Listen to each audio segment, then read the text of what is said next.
Hello everybody, in today's video I'm going to show you how to add a Web3 wallet in Pi browser. Pi browser is the official browser of the Pi network that allows users to access Pi apps, DApps, manage their Pi wallet and interact with Web3 features.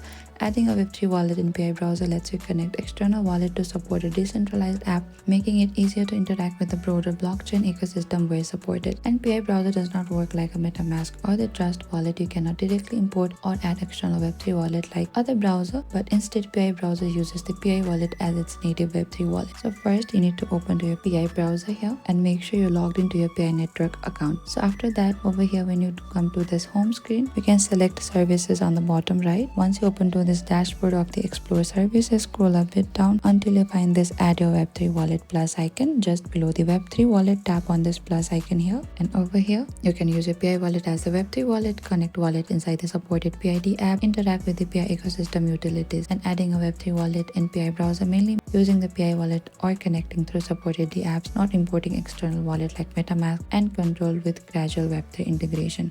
Thank you for watching this video. I hope I could help you. If you have any trouble or confusion, please comment down below and we will reach out to you very soon.